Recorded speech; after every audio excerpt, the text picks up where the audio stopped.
گناہ جو ہے یہ نعمتوں کے لے جانے کا سبب ہے. گناہ یہ کیسے کہ اس کو کہتے ہیں جی گناہوں کی وجہ سے اللہ تعالیٰ آپ کی نعمت اس کو اللہ تعالیٰ اٹھا لیتا ہے. گناہوں کی سبب سے اللہ تعالیٰ آپ کی نعمت کو اٹھا لیتا ہے اور آپ کے دل کے سکون کو اللہ تعالیٰ ختم کر دیتا ہے.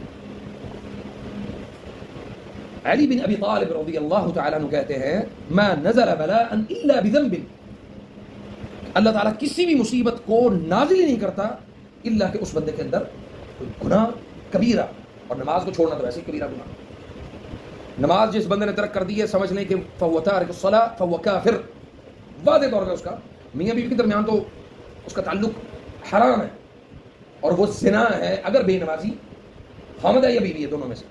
وقال اللہ تعالی، قرآن میں اللہ نے کیا کہا ہے؟ اچھا ما نزل بلاء الا بذنب ولا رفع الا بتوبہ، ولا رفع الا بتوبہ. وہ آپ کی مصیبت توبہ کے بغیر ختم نہیں ہو. یعنی ایک ہے کہ گناہ کو چھوڑ کے نیکی کی طرف آ جانا، اور ایک ہے کہ گناہ کو ترک کر کے توبہ کر کے پھر نیکی کی طرف آنا. اب آئندہ نہیں کروں گا. توبہ کے بغیر نیکی کا عمل جاری رکھنا اس کا کوئی فائدہ نہیں ہوگا. نہیں سمجھے؟ توبہ کریں گے تو ہماری نیکی قبول ہو. توبہ کریں گے تو اگلا عمل اللہ قبول کرے. توبہ نہیں ہے اگلا عمل بھی قابل قبول نہیں. جب تک آپ اپنے نفس کو تبدیل نہیں کرتے اللہ تعالیٰ نعمتوں کی جو نزول ہے نا اللہ اس کو قائم نہیں رکھتا، متواتر نہیں رکھتا. جینے کے لیے آپ کو صرف ملتا ہے، سانس لینے کے لیے ملتا ہے، کھانے پینے کے لیے ملتا ہے، بس. آپ اس سے راحت نہیں اٹھا سکتے، اس نعمت سے سکون نہیں پا سکتے. اور اس کی صرف اور صرف جو سب سے بڑی وجہ کیا ہے؟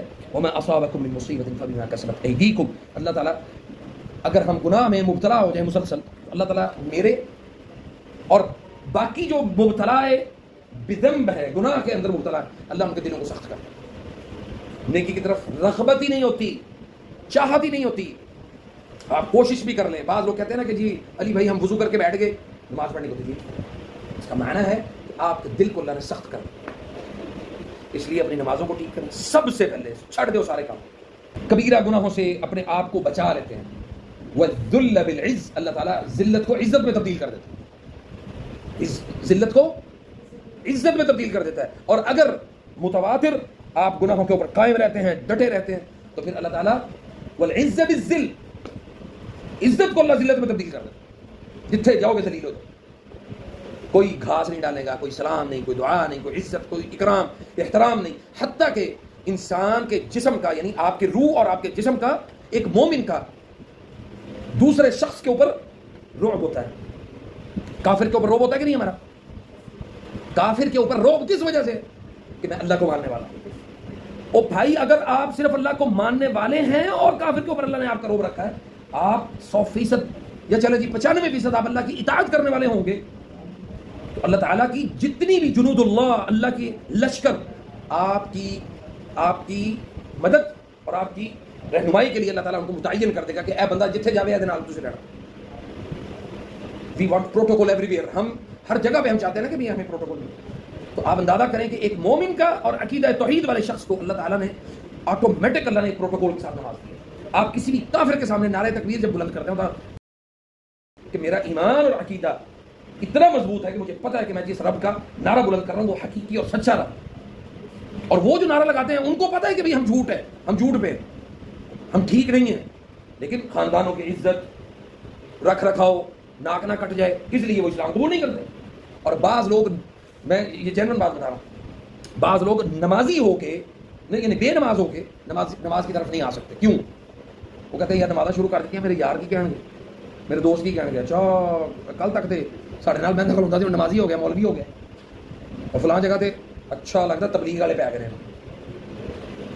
اچھا اب یہ والی جو باتیں ہیں نا ان لوگوں کی، ہم کیونکہ ذلت والی بات ہے، عزت والی بات نہیں ہے، ذلت والی بات. اچھا جب ہم یہ چاہتے ہیں کہ ہم ہماری معاشرے میں سوسائٹی میں لوگوں کی عزت کریں، اس کے لیے سب سے زیادہ ضروری کیا ہوتا ہے؟ اطیعوا اللہ واطیعوا الرسول. اللہ اور اللہ کے رسول کی اطاعت کرو. اللہ اپنی جنود کو، اپنے لشکروں کو آپ کی عزت اور تکریم کے اوپر لگا دے. جتھے جاوے دی عزت کروانی لوگوں کے دل القاء من اللہ، اللہ کی طرف سے لوگوں کے دلوں میں یہ بات ڈال دیتا اللہ کہ یہ بندہ اچھا ہے، یہ بندہ فلاں ہے، یہ بندہ فلاں ہے. اب بہت سارے ایسے لوگ ہیں جن کو میں ذاتی طور پہ جانتا نہیں ہوں، لیکن ان کی برائیاں یا ان کے گناہ، کبیرہ گناہ، سبحان اللہ پتہ نہیں میرے اندر کتنے کبیرہ گناہ ہیں، ان کے کبائر جو ہے نا وہ میرے جان پہچان کے بغیر بھی میرے تک پہنچ جاتے ہیں. وہ کیسے پہنچتے ہیں؟ یہ اصول ہے، قاعدہ ہے اللہ تعالیٰ کا. سمجھ آئی بات؟ اور ایک آدمی جس کو میں جانتا ہی نہیں ہے، وہ نیک اور شریف النفس ہے، طبعا اللہ اس کی نیکی کو میرے تک کیسے پہنچا دیتا ہے؟ یہ القاء من اللہ، یہ اللہ کی طرف سے اس شخص کے دل میں القاء کر دیا جاتا ہے کہ تو نے اس بندے کی عزت کر، اس بندے کا یہ بندہ مطلب قابل عزت ہے، یہ بندہ قابل عزت نہیں ہے. یہ اللہ کی طرف سے طے شدہ بات ہے. اس لیے اپنے آپ کو ایک قابل ذکر انسان بنانے کے لیے نا ضروری ہے کہ اپنے آپ کو اللہ کی اطاعت میں لے کے آئیں. سارے وہ دوست، وہ احباب، وہ راستے وہ ترک کر دیں جن کی وجہ سے آپ اللہ سے دور ہوئے. ہر اس شخص کو اختیار کریں جس کی وجہ سے آپ اللہ کے قریب ہو سکتے ہیں. یہ اصل مقصد ہے. کھانا بنانا، روٹی اوڑھنا بچھونا، روزی روٹی کمانا، یہ کام جانور بھی کرتے ہیں، یہ کافر بھی کرتے ہیں، یہودی بھی کرتے ہیں، نصرانی بھی کرتے ہیں. مسلمان اس مقصد کے ساتھ دنیا میں موجود نہیں ہے. مسلمان کے مقاصد اور ہیں. اس کا سب سے بڑا مقصد کہ اللہ کی زمین کے اوپر اللہ کے نظام کو قائم کرنا، اور سب سے پہلے اپنے اوپر امپلیمنٹ کرے. اللہ کے نظام کو اپنے اوپر امپلیمنٹ کرے، پھر اپنے گھر میں، پھر اپنے بچوں کے اوپر. میں یقین کریں میں اپنے بچوں کے ساتھ بولتا نہیں ہوں اگر وہ نماز نہ پڑھے. میں اپنی بیگم کو صاف کیا ہوا کہ بھئی اگر نماز نہ پڑھنے انہوں خبردار میرے رزق کے حالات وچوں انہوں کوئی روٹی دا ٹکڑا نہیں دینا. میں نہ جسم کی کرنا یا میں اپنی اولاد کی کرنا جڑی اللہ دی اطاعت نہیں. اس لیے یہ چھوٹا سا معاملہ نہیں ہے، بہت بڑا سخت مسئلہ ہے.